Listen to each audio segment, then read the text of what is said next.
নমস্কাৰ দৰ্শকসকল আজিৰ ভিডিঅ'টোত আমি এটা অতিকৈ গুৰুত্বপূৰ্ণ বিষয় আলোচনা কৰিম এই বিষয়টো হ'ল national professional standards for teachers তেন্তে আহক আমি এই বিষয়ে বিতংকৈ আলোচনা কৰোঁ ভাৰত চৰকাৰে নেশ্যনেল এডুকেশ্যন পলিচি 2020 ৰ অধীনত শিক্ষকসকলৰ প্ৰমোচন ইনক্ৰিমেণ্ট আৰু কেৰিয়াৰ মেনেজমেণ্ট সম্পৰ্কে এটা আমূল পৰিৱৰ্তন কৰিবলৈ ওলাইছে আৰু এনে এটা পদ্ধতি উদ্ভাৱন কৰিব বিচাৰিছে যাৰ জৰিয়তে শিক্ষকসকলৰ কেৰিয়াৰ মেনেজমেণ্ট ইনক্ৰিমেণ্ট প্ৰমোচন আদি নিৰ্ধাৰণ কৰা হ'ব আৰু এই ব্যৱস্থাটোৰ নামেই হ'ল national professional standards for teachers এই ব্যৱস্থাটোৰ গুৰুত্বপূৰ্ণ বৈশিষ্ট্য হ'ল যে এই ব্যৱস্থাটোৰ জৰিয়তে আমাৰ বৰ্তমান প্ৰচলিত শিক্ষকসকলৰ গাঁথনি যেনে প্ৰাইমেৰী স্কুলৰ কাৰণে PRT তাৰপিছত মাধ্যমিকৰ কাৰণে ধৰি লওক TGT বা পোষ্ট গ্ৰেজুৱেট টিচাৰ এই ব্যৱস্থাটোৰ সম্পূৰ্ণ বিলোপ সাধন কৰা হ'ব তাৰ পৰিৱৰ্তে শিক্ষকসকলৰ অভিজ্ঞতা বা পাৰফৰ্মেন্সৰ ওপৰত ভিত্তি কৰি শিক্ষকসকলক আন কিছুমান চাৰিটা ভাগত ভাগ কৰা হ'ব আৰু এই ভাগ সম্পৰ্কে আমি ভিডিঅ'টোৰ পৰৱৰ্তী অংশত আলোচনা কৰিম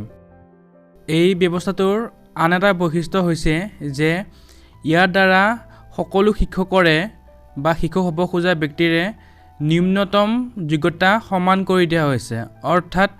এতিয়াৰে পৰা এজন শিক্ষক হ'বলৈ এজন ব্যক্তি বা এজন ছাত্ৰই গ্ৰেজুৱেশ্যন প্লাছ BEd ডিগ্ৰীটো ল'ব লাগিব আৰু তাৰপিছত তেওঁ টেট কোৱালিফাই হ'ব লাগিব আৰু তেতিয়াহে তেওঁ এখন বিদ্যালয় বা গভৰ্ণমেণ্ট বিদ্যালয় এখনৰ শিক্ষকৰ পদৰ কাৰণে আবেদন কৰিব পাৰিব হায়াৰ ছেকেণ্ডাৰী পাছ কৰিলে শিক্ষক হ'ব নোৱাৰিব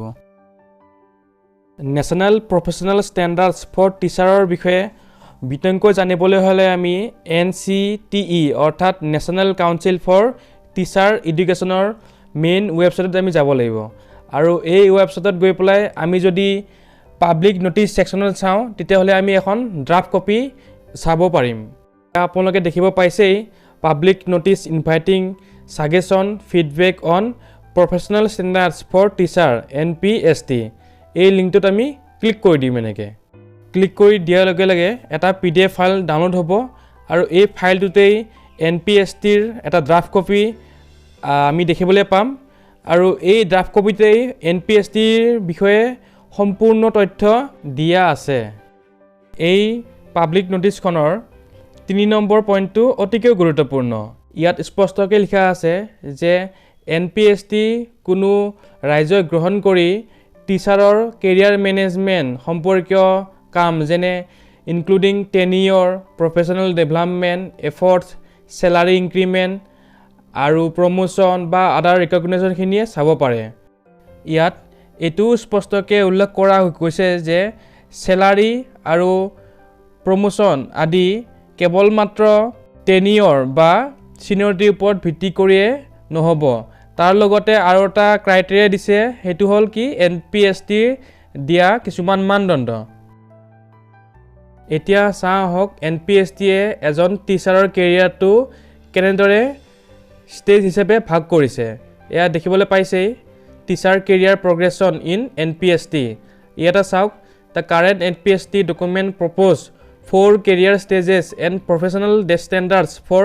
টিচাৰ এট ইচ ষ্টেজেছ অৰ্থাৎ NPSTয়ে টিচাৰৰ কেৰিয়াৰটো মুঠতে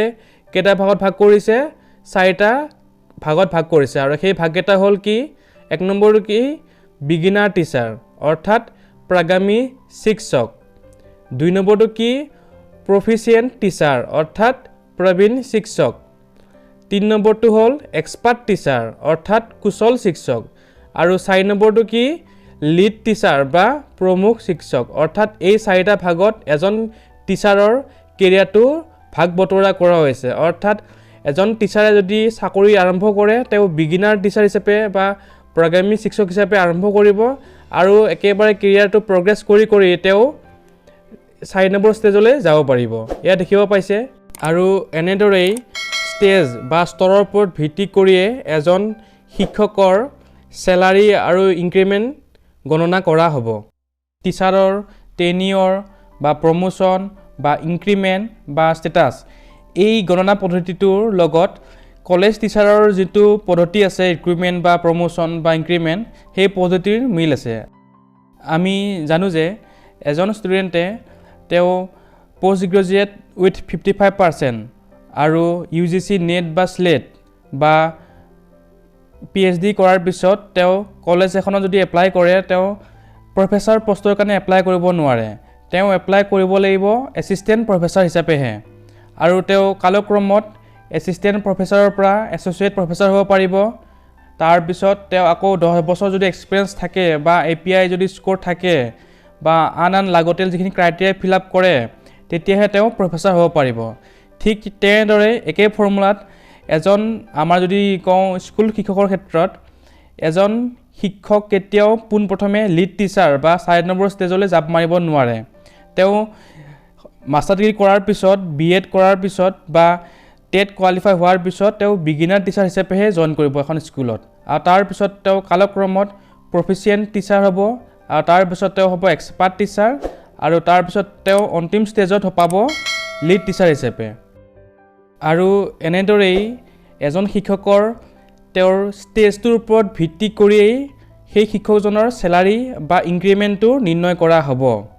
আৰু এটা ষ্টেজৰ পৰা আনটো ষ্টেজলৈ যাবলৈ এজন শিক্ষকে কিছুমান ক্ৰাইটেৰিয়া বা ষ্টেণ্ডাৰ্ড তেওঁ